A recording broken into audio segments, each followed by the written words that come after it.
Welcome back to the Dreamers to Doers podcast. This interview is going to be a fun one. I can't wait for you to listen in because I am interviewing my dear friend, Hannah Gaddis.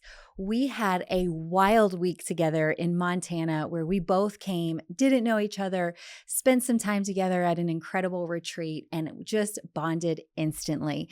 She's actually joining me today all the way from Africa. I'm sitting here in Orlando, Florida at the Hi Hello Labs, and it was just such a sweet moment. I think she's probably about to go to bed. We just got up, but it was a really sweet moment to connect and get to hear her heart for what she does there in missions at Heart for the World. And so I am really, really excited for you to get to listen in on my conversation with the sweet Hannah Gaddis.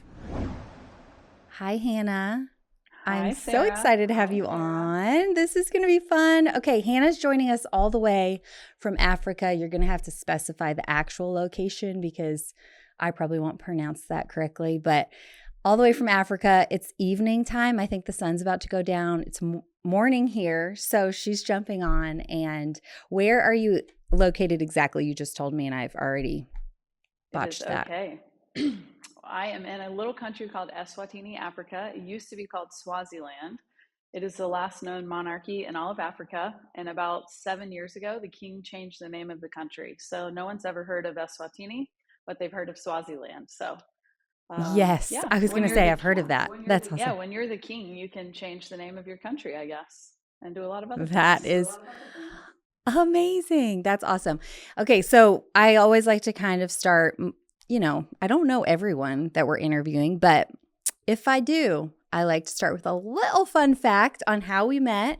And I feel like ours is exceptionally fun because I don't know how my friend talked me into going to this very obscure retreat where we learned how to fly fish of all things in our life. And honestly, my world was truly rocked there. There was a lot that happened really under the surface of my life, but we were just there with a group of gals who I had never met in my entire life, didn't know if I would ever meet them again. And Hannah was one of them. And so, Hannah, you made such an impact on my life. It was not just our karaoke times, but it was the times, which was fun, or fly fishing, but it was the times around the table when we would go from cracking up laughing and sitting around a table with women that we didn't know, sharing the depths of our soul. And just from the moment I met you, had the gift of leadership on your life. And I gleaned so much from our short time together and then asked you to be on this podcast. And so I am too. I'm very excited to get to kind of dive in even more to who you are and what you're doing. And you certainly are not just a dreamer, but you are a doer. And so I'm excited to get to talk about that with you. So, okay, get us started and share, why are you in Africa, in Swaziland? That's name's been changed. What are you doing there, and kind of what's your heart for that area? Yeah, so thanks so much, obviously, for having me on. It was a gift. I do have to share something really quick. You mentioned that week was so impactful for you. Same for me. I felt like the Lord kind of just gave me a releasing into some freedom to soar into all that He has for me. So I literally flew home, and the very next day got this amazing Oh, tattoo come that on. That's awesome. says free with some little birds flying away. So I love that. I've I'm marked by our time together, but I think of you gals and pray for you often because it That's was such awesome. a special week. I too, like you, didn't know anyone really, so it was awesome. But yes, back to Africa. So I work for a nonprofit organization called Heart for Africa. We've been around for about 12 years. We have a piece of property in Eswatini that's 2,500 acres, and we focus on four main areas: spelling hope, so hunger. We feed a lot of kids in the country through a feeding program through church partners. Orphans, we rescue children that were abandoned at birth or shortly after. Poverty, we provide employment for over 450 employees currently. And Wow. then education, we educate all of our kids and our staff as well. So we have a farm. We're growing all kinds of vegetables. That's incredible. We have 6,000 laying hens, so we have fresh eggs every day. We have cows. We get our own milk. So That's cool. we're a big entity, but I specifically focus on the kids. And so, yeah, we have 423. Dang. And I hear they all call you Auntie Hannah. Yes, yes. Auntie Hannah is what they call me, and they, no matter where I'm at, walking around, I can hear little shouts of Auntie Hannah. And That's you so know, cool. it's really hard to have a bad day here. You just need to go around some kids, and they're like, "Where have you been? I haven't seen you all day." It just you feel really loved, and Yeah, so yeah, that's what I'm doing here. But I that's cool. spend a lot of time here working with our kids, specifically with spiritual development and just growing up and learning how to process our emotions and feelings and all of those things. You're discipling them. Have you always, Hannah, have you always had a heart for kids? I know that even when you're back home in Atlanta, you're discipling young kids and girls. And has that always been something you're passionate about? Yeah, I've always loved kid. I feel like a big kid myself sometimes. But I went to Africa when I was 18. It was my first like real exposure to a mission trip. I spent 9 weeks here, and I felt like I wouldn't have been able to articulate this at the time, but I felt like that's when God really kind of called me into a life of service and ministry. I wasn't sure what that looked like, and I was a pretty new believer at the time, so I didn't really know what that meant. So yeah, I've always like one wanted to travel and see the world, and then two see how I can be used and give myself away. That's beautiful.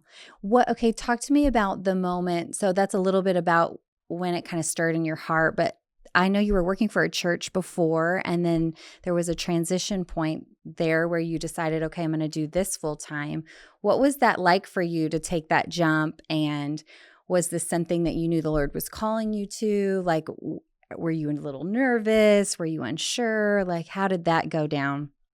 Yeah, so you know, all seasons come to an end, but I was working at a really large church in the Atlanta area, and honestly didn't think I was qualified to get the job, and got the job really fast, and it felt really right, and the Lord just opened every door. And so I got for about 8.5 years to spend some time serving in our preschool ministry environment on Sundays. I got to work with a lot of our interns, and I just really fell in love with the local church, and was asked to lead a mission trip here to Heart for Africa through the church. And I thought, well, I haven't been to Africa in 10 years. So, yeah, I would love to go back. I've never heard of Swaziland, but I will go check it out. So, I led a trip in 2015. And then I believe this is my 19th time here. So, I led trips through the church. And then every time I was here, each year from 2015 to 2019, they would ask me, will you move here and be our children's pastor? And I was just like, I'm not ready to live in Africa. Like, I don't want to live in Africa. I don't feel like the Lord's calling me to Africa. So, in 2019, I just felt a stirring in my heart for something new. I interviewed for another job within the organization and didn't get it. And then this opportunity kind of fell in my lap, and it was like the next right thing. But I didn't want to be a fundraiser, and I didn't want to live in Africa. I knew those two things. And here we are, fundraising and spending about half the year in Africa. That's So, awesome. How does um, that happen? Are you on a plane on your way taking this position thinking, Lord, what am I doing? Or are you just all in because you know so clearly this is him? How did that feel? Yeah, so I remember meeting with our executive director, and he presented this job to me, and I was like, sounds cool, but I'm not interested. I'm not a fundraiser. I don't want to ask people for money. And I remember him telling me, well, if you're good at it, you'll never have to ask. And I thought, well, I am a good storyteller, and I can tell people about what's happening there. It's unbelievable. I've been doing that as an advocate, not as an employee, so surely I can do this. And then the world shut down, and my position kind of evolved into we had to shut down what we were doing here. So I was like, am I going to have a job after this? But yeah, I knew it was the next right thing, and I knew that even if it didn't work out, like it would be a really good next step for me. And I've always had this desire to be in Africa, but I've never felt like God's like fully opened the door and it's like, hey, I want you to live there full time. So I was like, maybe this is the path to that. I was single. I had the capacity to kind of go back and forth, but I've really been going back and forth the last 2 years frequently. So that 17-hour flight is brutal. The older you get, it's harder to recover. Okay. Yeah. I don't know. 17 hours is that's a long time. That's a long time to be sitting It is a in a long time. small chair. Okay. I know when you say Yes. older, this is probably inappropriate for a podcast, but I just feel like there's context. Remind me how old you are? I just turned 37. Okay. Okay. I just turned Yeah. 40. I was just checking. I'm asking Yes. everyone their age because I'm hitting the 40s club and it's hitting real different, Yeah. So it's good. But okay, so you're talking Not about far behind you. you're not, but you still spring chicken over there. You talked about being single and taking this job. So I wanted to ask for all the single ladies, all the single ladies. Carlos is going to totally take that out because that was really inappropriate. He left, so I'm to my own devices right now, just saying whatever I want. No, I'm just kidding. How has that played a factor in you walking out the calling of God on your life? Or do you kind of you're just in this space where you're like, I don't know, it wasn't this big thing. I'm just kind of taking the next step. And what has that been for you in your life? Yeah. So I have a very long answer to the question, but I'll keep it short. And if we want to dive in deeper, we can. But in the language that's spoken here in Eswatini is called Siswati, and the word yebo means yes. And so we say a lot like, hey, just say yebo, come on a trip, just say yebo, link arms with us, sponsor a child. But recently I realized that the word yebo backwards is obey.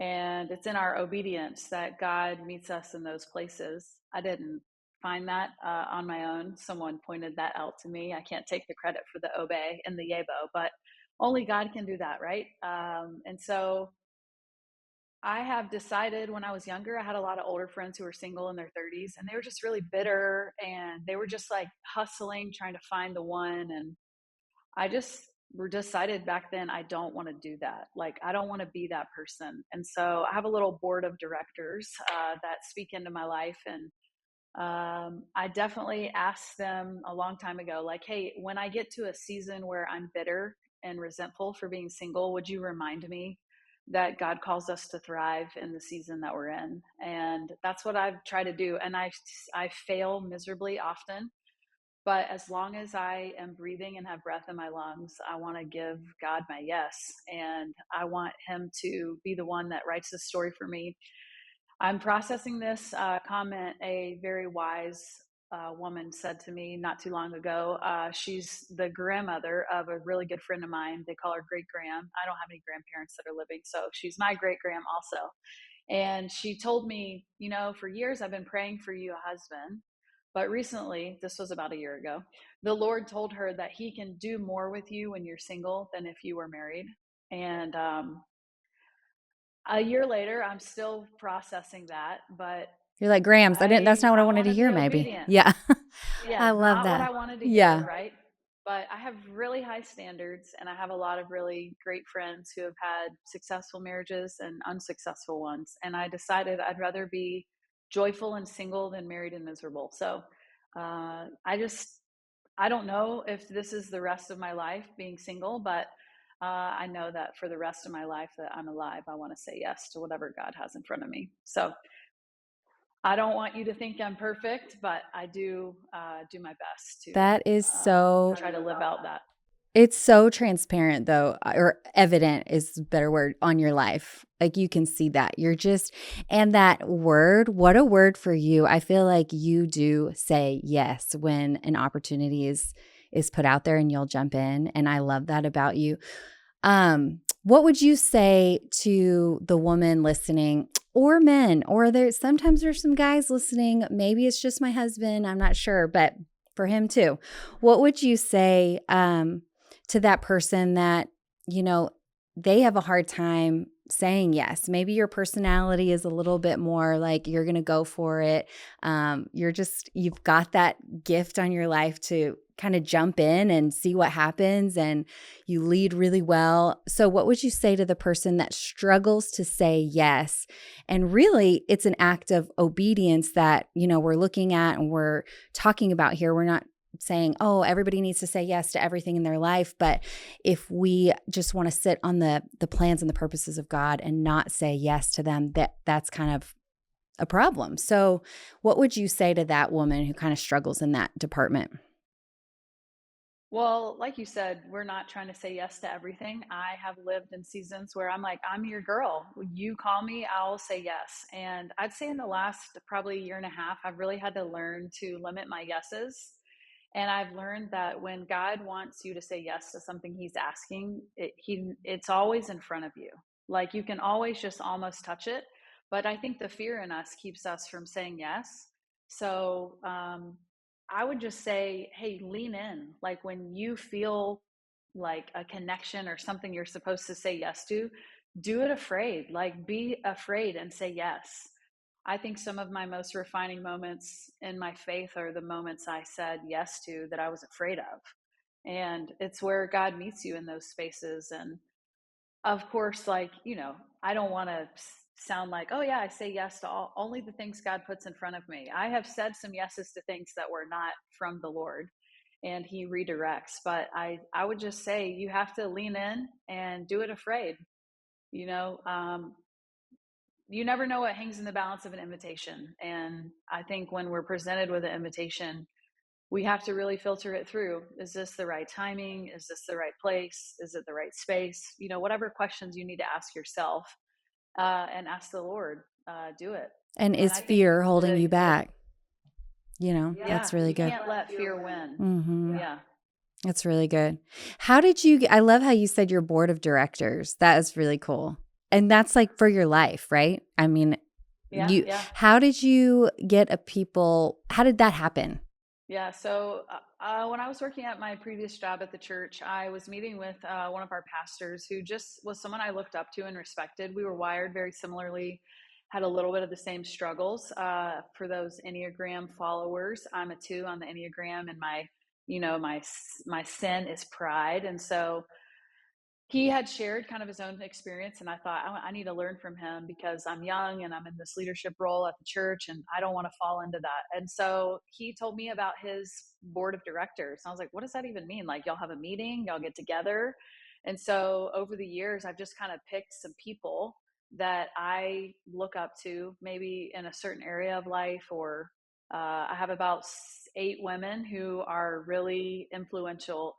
I call them Team Hannah. That's so cool. So, in the really dark moments and the hard seasons, Team Hannah is there to rally around me. And it's been really sweet to watch just the way that they support my decisions, that they will tell me, hey, it's not a good time to make that purchase. Or, maybe I'm going on a trip. They're like, hey, is the trip paid for? Like, are you putting this on a credit card? Just all the things, finances, mental health, all the things. They kind of keep me in check. And he told me about it, and I was like, I want to do that. And so it's just been a really sweet journey to watch these 8 really families rally around me. All of them are married. One of them is divorced and single mom to 4 girls, whom I adore. So yeah, That's it really kind of cool. organically happened.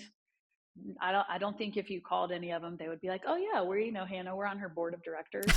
But yeah, But I love your we intentionality definitely, about saying, I want to have that in my life. I'm in this, you are in leadership no matter where you are, because that's a gift on your life. And so you're saying, I want to make sure that, I know where I can fall short or where I can sin. And so to desire that is really cool, and be intentional about that is really beautiful. So I love that. I'm going to adopt that, get a board of directors. yeah, do it. You probably already have them. They're probably all already there, You part of your just don't life. realize But it.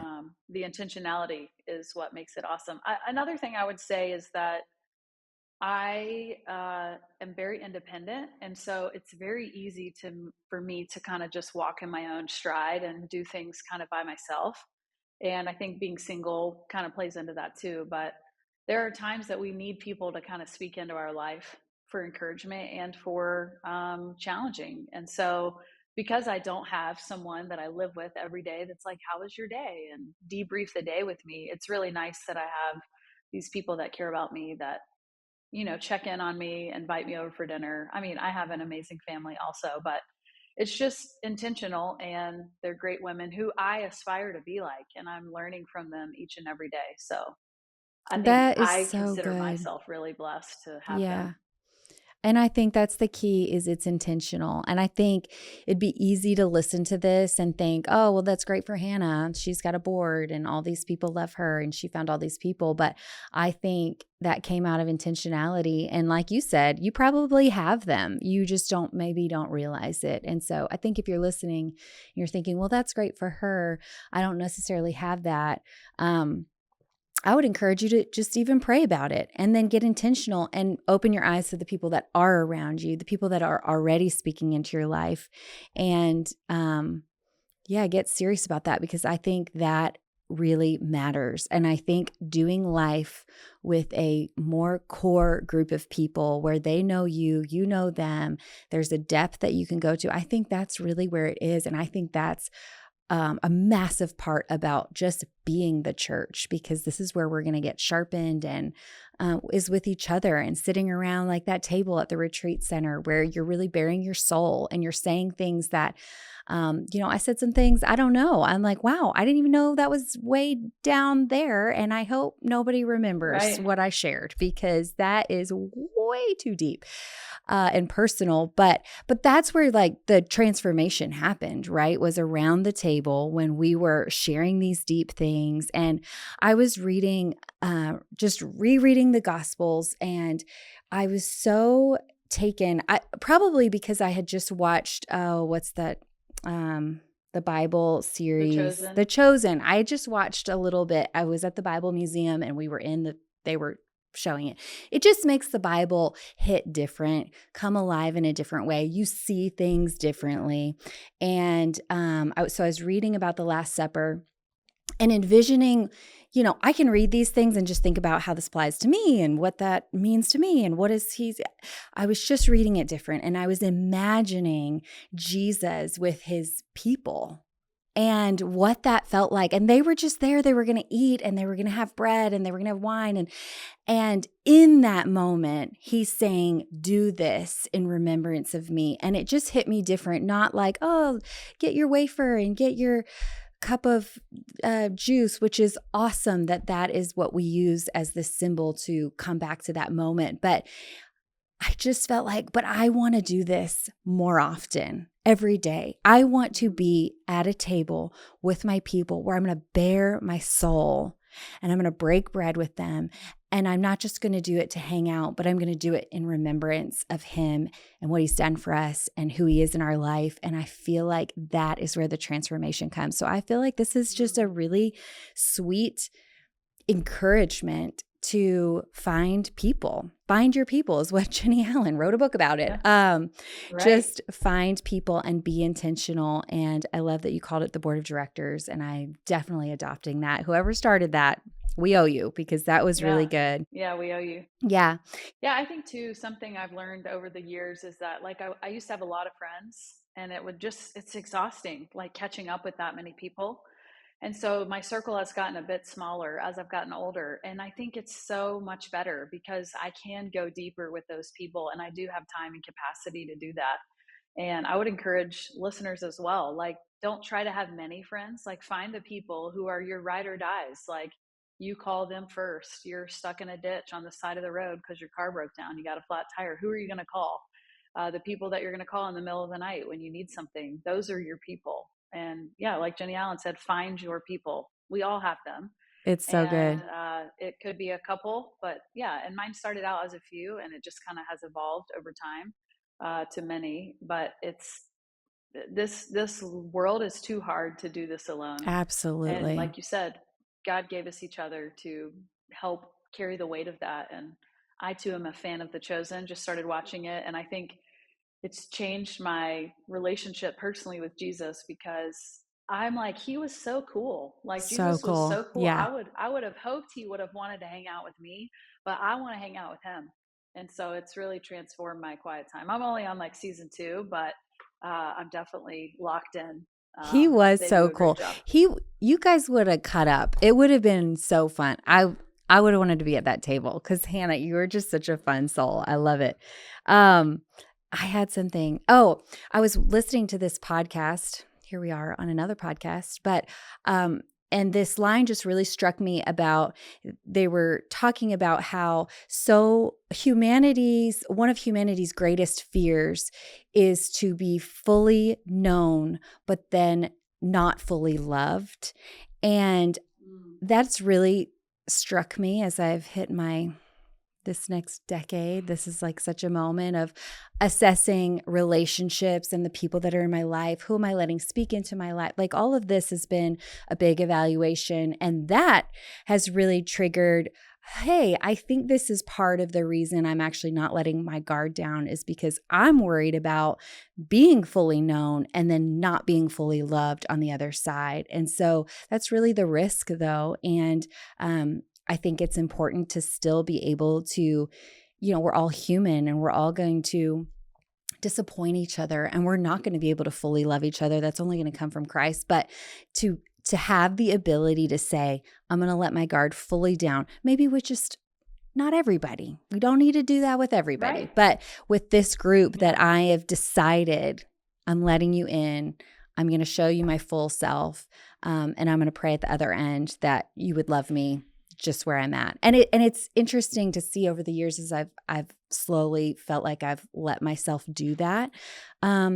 You're met with a lot of love because people actually love the real you, like the real Hannah, the Mm-hmm. funny, crazy, Absolutely. awesome, God-fearing, deep, but can also like cut up. Hannah is the one that everyone actually loves, that true person. And so I think letting yourself be fully known by your people is really important too, to just be vulnerable and expect the vulnerability back. And that's where a lot of that exchange is going to happen. So, Absolutely. And I think the risk is worth the reward. I think, and all the times I can think of, we could talk for hours about the times where I let my guard down and was fully known. The reward on the other side of that is almost like you can't really describe it, because the way people know how to show up for you. And like you said, we're going to disappoint each other and get it wrong sometimes. But at the end of the day, God's put people in our lives that care about us, and they care about all of us, not just some parts of us. And those are your people that you need to link arms with. They need you just as much as you need them. that's right. That's really good. Okay, Hannah, the Hannah today, what would you, if you could go back and meet the Hannah, little Hannah, maybe 10 years ago? I don't know. I'm trying to see what's a good time frame to say. 7, 10 years ago? I don't know. What would you tell her? I think I would tell her to stop trying so hard. I think I walked around just trying to be loved and accepted by everyone, and I tried really hard to receive that.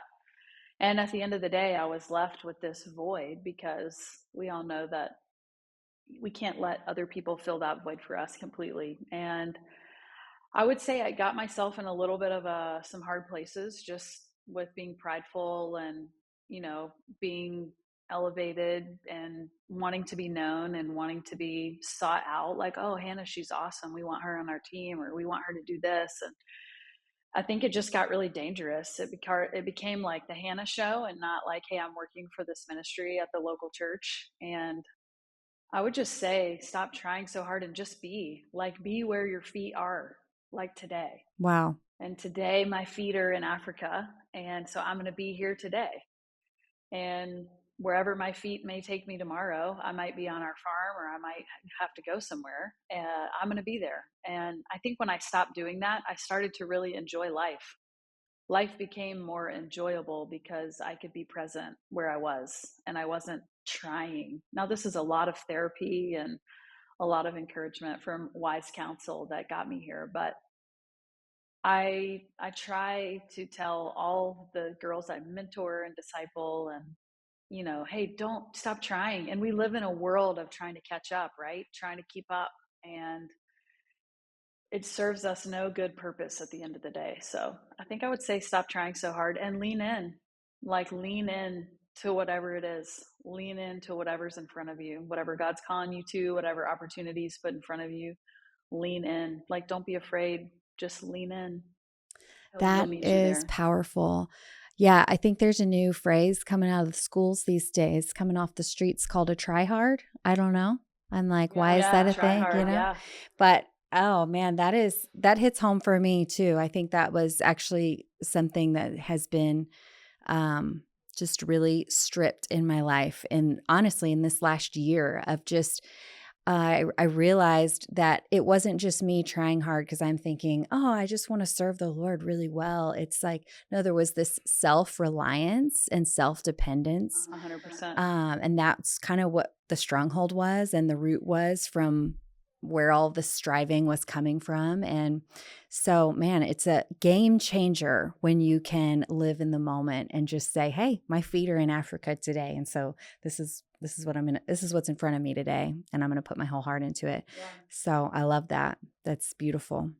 Yeah, and I'm a big worrier, like about the future and the unknowns. And so, one of my friends is like, "Hey, why are you borrowing tomorrow's trouble? Like, we don't need to borrow it for today. Today has enough trouble of its own, so let's not borrow that." And I think that's been another thing that's been super helpful. So That's really good. just be present. Stop trying. I was a try hard. If that was the lingo back then, that was me. I was a try hard for sure. I'm with you. I feel like that. Recovering try harder. Recovering tryharders right here on this podcast. Okay. Well, speaking of try hard, I think a lot of times we can get that mixed into dreaming and aspirations and looking forward. And one of, I don't know which personality test, but I'm a futuristic person. So I am, which if unbridled can really stick you as a try hard. It really can because I can see it, so I might as well like get after it. But what would you say, Hannah is a dreamer and a doer in this context of us being submitted also to the Holy Spirit? What would you say about that? Yeah, well, I am a little different. I am not a dreamer. It's really hard for me to dream about the future because I think in the past, my dreams for the future have not come to fruition. And I think I learned early in my 20s that my life was going to look different than what I thought it was going to look like. And so I don't want to say I gave up on dreaming, but I, I just kind of stopped thinking about what does the future look like. And it wasn't until recently, I have some mental health struggles and have been in a really dark season the last year and a half and am doing really well right now. But I needed to work through some stuff that I was processing and that had happened. And I think since working through all of that, it's given me the freedom to kind of dream again because I'm deserving to dream again and to talk to God about, hey, here's what I want. Here's what my desires are. He already knows those. But the fear of not being met with the expectation kept me from dreaming. So I'm not a great writer. I hated school. I'm dyslexic, just really hated everything about it. But I have always been a big journaler. And so I started journaling a long time ago when I first became a Christian. And I realized that my journals have kind of turned into little mini chapters. And so about a year, last May or April, sorry, I kind of felt this dream to like, I think I want to write a book one day. But I was like, I can't write a book. Like no one would read it. And what would it even be about? And God just kind of kept giving me little nuggets of things to write about. And I started writing and I've got some chapters. And then I want to tell this story because you're a big part of it. But when we were at Refuge earlier this year, I think it was the day that we were encouraged to be silent until 10 a.m., Oh, that was which awful. means, just talk to the Lord. That was awful for people like me and you. Hannah So and I I think are it was sitting there that like, day. we can do it. We can be quiet. That was awesome. Okay. We were like Sorry. looking at each other like, can we talk now? And I think it was later that day, maybe we had come in from fishing and we were sitting there. And I don't remember your exact words, but you were like, hey, the Lord wants me to tell you something. And I'm always like open and ready for what it is, but I'm always also like scared. Like, what is she about to tell me? She doesn't know me. Like, and this is really going to be from the Lord because she doesn't know me, right? So you said, the Lord wants you to keep writing. Like, are you writing a book? And I was like, I mean, unofficially, officially, sure, but how do you know that? She was like, well, the Lord just told me to tell you that. And so I think that's for us what really bonded us. because I felt super honored that the Lord would use you in that moment to speak to me. So it has a title as of right now. It is called Come a Little Closer. Even our darkest moments can be called good because of what God wants to do with them. So it's really just a bunch of stories of life and what I've experienced. And my most recent chapter is about bees and elephants. I got stung by a bee, which I'm allergic, and almost died. Not really, but I was fine. But I prayed very specifically one morning here in Africa in June. It was like I was just exhausted. I didn't want to go on this game drive. And I had to take the team that was here on this game drive that I've been on, 15 times. I've seen the same 4 lions and the elephants. And I said, okay, God, I'm getting ready, brush my teeth at 6 in the morning. I was like, okay, God, if you want me to go today, I want to see something I've never seen before, like an elephant drinking at a watering hole. Just was what popped in. So I kid you not. We see a lion within like 3 minutes. We take off and we were driving up to the watering hole, no elephant. Drive a little further, elephant turns around, starts walking back to the watering hole and starts drinking water. I mean, we're 5 minutes into the game drive. I was like, okay, God, like you really do love me and care about me so much so that you let me see something that you created in its natural habitat. It was so beautiful. So it's just a bunch of stories like that. And hopefully someone will care about it and want to read it. But who knows if it'll ever be published, but I'm writing it. So that's kind of what I'm dreaming about for the future. I think if you ask my high school teachers if I would ever write a book, they would have been like, Hannah, you think Hannah could write a book? Oh, those are the best But yeah, ones. Those are the best ones. Yeah.